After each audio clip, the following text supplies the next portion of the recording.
নমস্কার। আজকে কিছু অনুভূতি শেয়ার করতে চাইছি নিজের মতো করে। তো জীবনে ছোট থেকে বড় হয়ে অনেক কিছু অভিজ্ঞতা হলো। তো ছোটোবেলায় মনে হতো যে কবে বড় হব। বাবা মার শাসন, ধরা বাঁধা জীবন, সেই স্কুল, টিউশন, বাড়ি ফিরে আসা, সব কিছু থেকে আমার ইচ্ছে মতো জীবনটাকে চালাবো, আমার ইচ্ছে মতো যখন মন চাইবে যেটা করতে পারবো, কারো পারমিশন নিতে হবে না, কারো শাসন থাকবে না।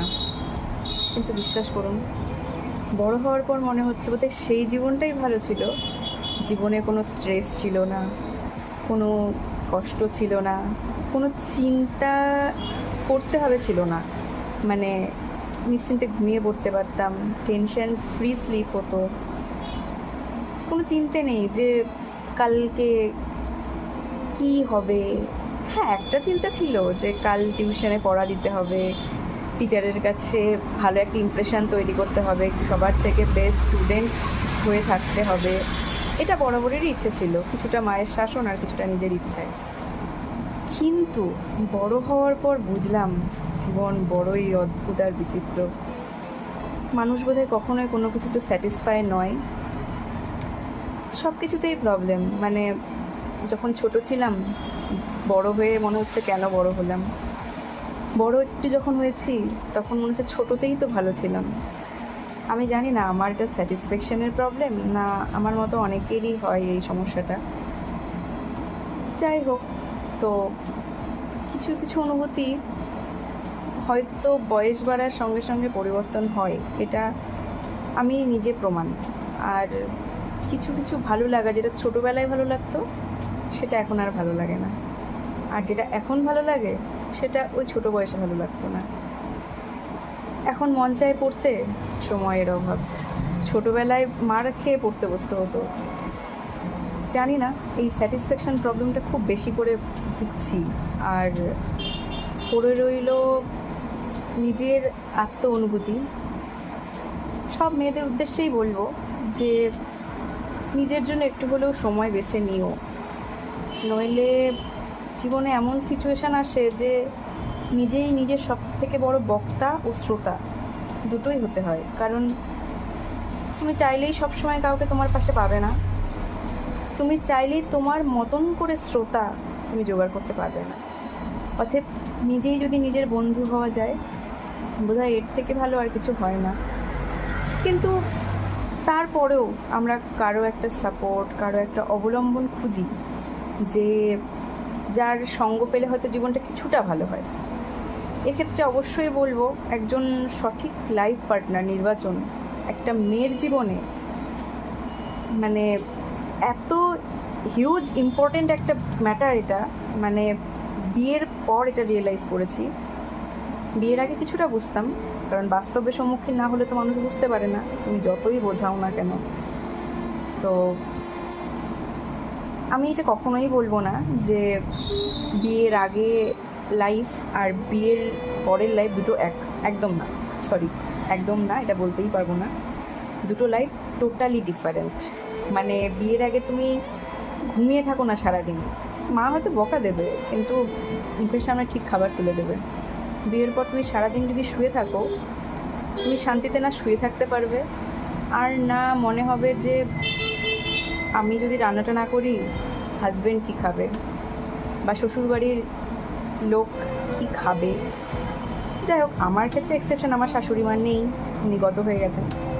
তো আমার শ্বশুরমশাই কী খাবে এই চিন্তায় আমি শুয়ে থাকতে পারি না। মানে রান্না শেষ হয়ে গেলে অন্তপক্ষে এটা জানবো যে হ্যাঁ, আমি, আমার হাজব্যান্ড, আমার শ্বশুরমশাই খাওয়া দাওয়া করে নিতে পারবো। তো এত কথা বলছি কেন?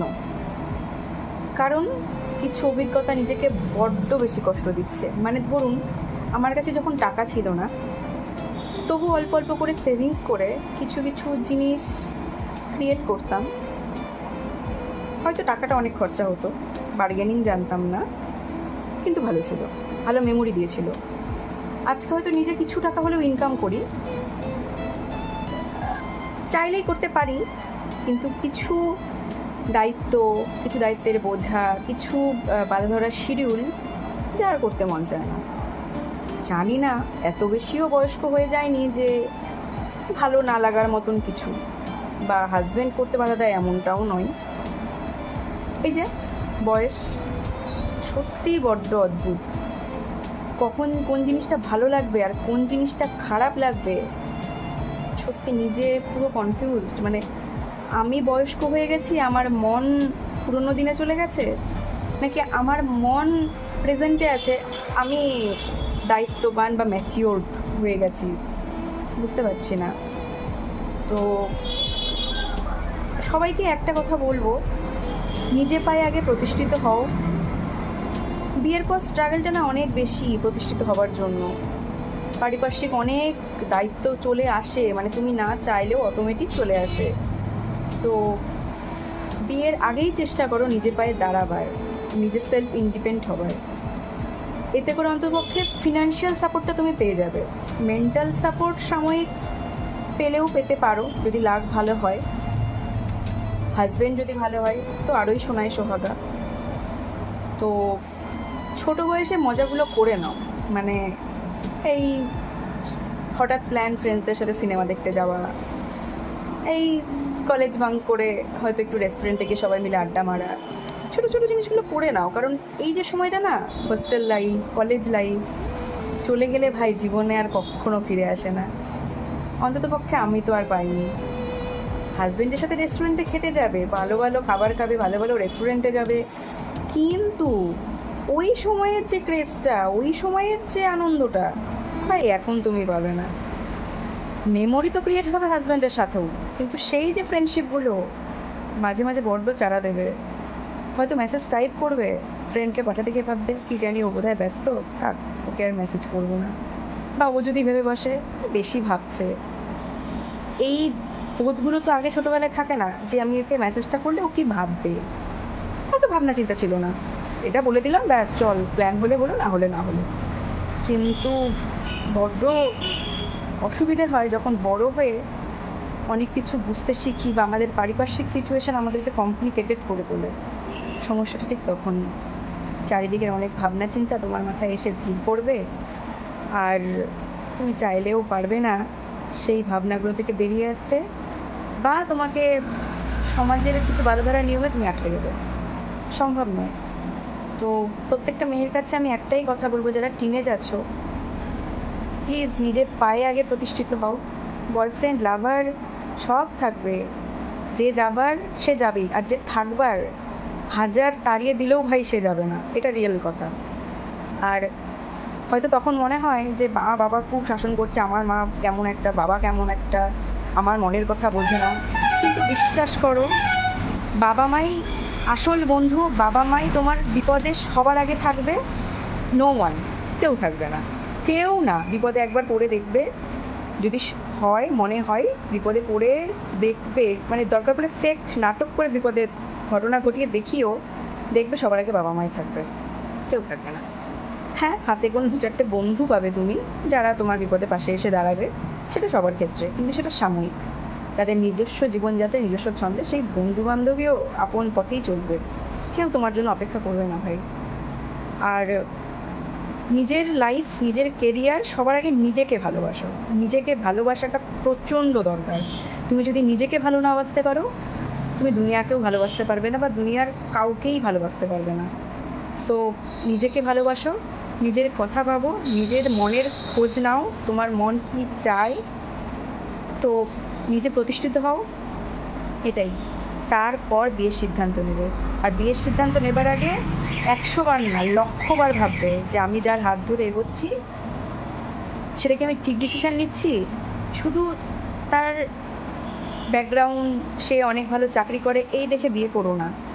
তার ফ্যামিলি মেম্বার্সদের সাথে মেশো, তার কালচার সব কিছু জানো, তার পছন্দ অপছন্দ সব কিছু জানো, দেন বিয়ের ক্ষেত্রে এগো।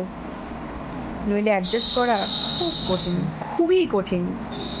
আর বাবা মা অবশ্যই আমাদের ভালোই চায়। বাবা মাকে সাময়িক হয়তো আমরা ভুল বুঝি, কিন্তু তাদের থেকে বড় বন্ধু বোধহয় আর হয় না। তো আমার বাবা নেই, আমি তাকে খুব মিস করি। আমার রিয়েল ফ্রেন্ড হয়তো সেই ছিল। এখন প্রেজেন্টে আমার হাজব্যান্ড। তো ভালো, মানে আমি বলবো না আমার হাজব্যান্ড আমার পাশে থাকে না, প্রতিটা মুহূর্তে পাশে থাকে, কিন্তু তারপরেও বিশ্বাস করো তার তো নিজস্ব লাইফ আছে, তার কাজ আছে, তার পড়াশুনো আছে, তার নিজস্ব ফ্যামিলি আছে, তার নিজস্ব চিন্তাভাবনা আছে। তার পক্ষে সবসময় সম্ভব না আমাকে টাইম দেওয়া, বা এটা আশা করাটাও বোকামি। তো নিজে বন্ধু হও, নিজেকে ভালোবাসো, নিজেকে টাইম দাও, আর বিয়ের আগে নিজের কেরিয়ার তৈরি করে তবেই বিয়ে করো। এটা আমার নিজস্ব অভিজ্ঞতা। আর কিছু কিছু জিনিস কবে হবে, টাকা জোগাড় করব তারপর ঘুরতে যাব, না, ইনস্ট্যান্ট প্ল্যান করো। তুমি যেটা ছোটোবেলায় ট্রেনে বাসে ট্রেনে ঝুলে ঝুলে যাবে না, এই বয়সে এসে মনে হবে এসিতে যাবো, টাকাটা জোগাড় করে নিয়ে যাবো, ওই যে ভাবনা, হয় না সফল। ছোটোবেলায় যেটা হুট করে কোনো চিন্তা ভাবনা না করে করে ফেলতে পারতাম, এই বয়সে এসে তো বহু চিন্তা করে তারপর কাজ করতে হয়। তাই ছোটো ছোটো আবেগের গুরুত্ব দাও, ছোটো ছোটো ইচ্ছের খুব বেশি করে প্রায়োরিটি দাও। বাবা মাকে ভুল না বুঝে বাবা মার কথাগুলো রাত্রে শোবার আগে অন্তপক্ষে একবার নয় 10বার ভাববে যে বাবা মা কেন কথাটা আমাদেরকে বললো, এটা ভাববে যে সে সবসময় আমাদের ভালোর জন্যই বলছে। আর ভগবানের উপর তো বিশ্বাস রাখোই, তার উপর তো কেউ নেই।